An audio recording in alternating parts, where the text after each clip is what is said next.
been a long day, but yes, I'm here. I'm doing your review as promised. Interesting week this week. I'm going to give you a heads up. On the weekend, I'll be doing my follow-up to the DC New 52 that I did last year. It's almost a year later, and I've been asked to do it before the year's actually up. So guess what? We're filming that this weekend. So this weekend, check for it on the YouTube. It'll be my DC New 52 follow-up for the year. But that's enough for now. Let's get to the comic books this week. Well, I only picked up one alternate this week from Valiant. Exo Manowar. Ta-da! Put it in the light here. Number 3. I like what Valiant's doing. If you like the old Valiants, you're going to definitely like the new stuff. That was a good one. So we're going to do Marvel now. Start off with Captain Marvel number 1. Yes. Probably one of the worst covers I've seen in a long time. It was just, proportions are wrong. The artwork inside different. It's painted, it's nice. Interesting story. If they get better covers, this thing has potential. It's not the same Carol Danvers costume from before, but it still was interesting. Alright, on the fun Marvel side, I said it last time, Man-Thing. Actually, I didn't say it last time. It was a coffee table of sin thing. I wonder why, but it was a fun book to read. Alright, let's just get to the A versus X stuff. Okay, round 8. Namor. Good artwork, but really, story-wise? Alright, okay. Avengers Academy. Well, you saw most of the previews a while ago. Oddly enough, was a good read this week. Alright, on the slightly kind of boring side read, but alright. Force of Habit, Fantastic Four.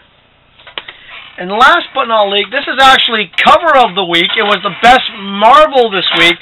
If you haven't been picking up this series, you've been missing out. It wraps up in this one.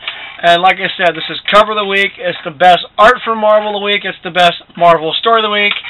There it is, cover of the week, Journey into Mystery. That cover is stunning. So there it is, cover of the week. So that's it for the Marvels. On the Marvel note, though, I will say I am looking forward to the Marvel Now, because Marvel's revamping their stuff.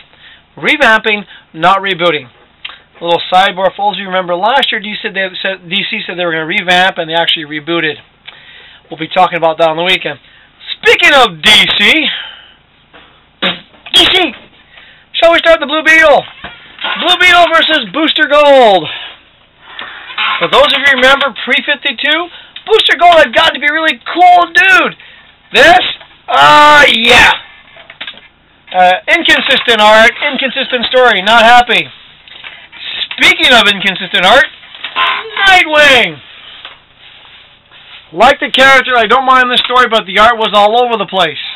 All over the place brings us to Red Hood and the Outlaws. We won't even talk about continuity here. But then again, according to DC, there is no continuity anymore. I'm getting tired of it. I know people praise the book. I'm getting tired of it. Not a bad story. The artwork was, once again, Catwoman. At least the story saves the book.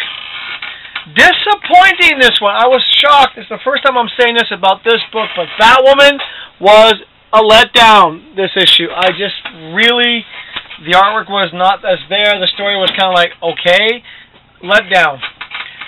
On the continuing letdown front, Justice League.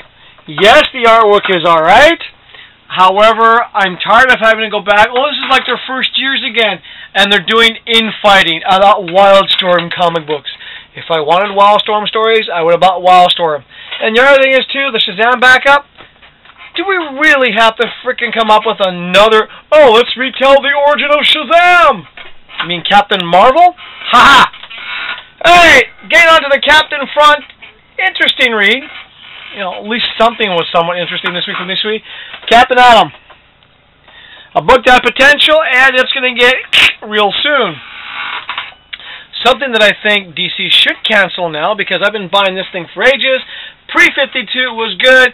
Since then, it feels like it's being written for 15-year-old boys. The complexity is just not there. And this issue, the cover was bad. It was a retro cover. The artwork inside was inconsistent. Oh, yeah, that's right. I'm harping about it. Legion of Superheroes. It was a let-down issue. This one has been up and down. It was crap when it first started. People loved it. I don't know why. It got better. I started liking the story. Last issue I actually liked. This one, they went back to their old inconsistent art. Let down. Oh, not a good week for DC Comics. Okay, this one wasn't bad. I think the design of the villain was a bit, I've seen it before, but Supergirl, it was an okay read. The artwork is what I expect from the book, so that was alright. Best DC cover of the week, I give it to Birds of Prey. The inside artwork was okay. It's what I expect. The story was okay. Yeah. Alright, one thing they haven't screwed up too much, thankfully it's still consistent, still good artwork, the Green Lantern Corps. This actually was a good issue. That's it for the DC good stuff. On the really not DC books, but would be a good Vertigo series, I like this character. It's been a good one. DC Universe presents the Savage storyline. That was DC's saving grace this week. That was probably the best written story compilation so far. Alright. Another thing from DC that actually wasn't bad, and oddly enough, it's based on their cartoons, the Batman Beyond stuff. A couple of little short stories, fun read. Those books are kind of terrible. Actually, this wasn't too bad. Before Watchmen, so Spectre 2 came out. I don't like the cover. That's just my personal opinion. The artwork inside was alright. The story is really nothing great, nothing, oh my god, it was a fun little read. That's pretty much it. DC's best real cover of the week. It's more of a Vertigo title. It's also one of their better ones so far. Fables. Leroy was starting to read this, and Leroy got freaked out by the stuffed animals that were half falling apart, like zombie stuffed animals. Leroy liked it. Sorry, Leroy, I'm reviewing this one. The best DC written book this week. Then again, Fables has not really let me down since it started 118 issues ago.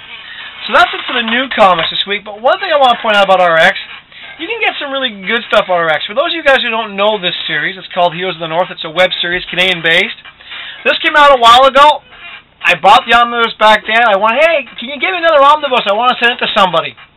So one of you viewers out there will be getting this in the mail probably in the next month or two.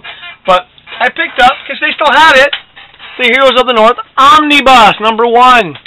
Canadian heroes, fun, mix of artwork. If you haven't picked it up, pick it up. Yes, Mad Montreal, what do you want to say? I give it my seal of approval. Yes, Mad Montreal gives it her seal of approval. It's a good series, too, on web, so catch them on web. The other thing about RX, which I think is great, because most comic book stores don't have the balls to do this, they carry in art books and sketchbooks. I picked up one. As you know, I'm a fan of Elephant Man, so guess what I picked up? I saw it in the bin. The Elephant Man sketchbook. So that's it for the comic books from me this week. Check in later tonight. Leroy will have his up. There'll be a special coffee table of sin. So check back later. Those will be up later. That's it for me this week. Once again, reminder, RX Comic Books, great sale this week. Check the website for what is on sale this week. But how can I put it this way? It's probably the best sale he's had on books in a while. And once more, check back on the weekend. We are finally doing our DC 52 year in review rant this weekend. It'll be a good one, folks. That's it for me, Mad Montreal Man. It's been a really long frickin' day. We'll see you next week.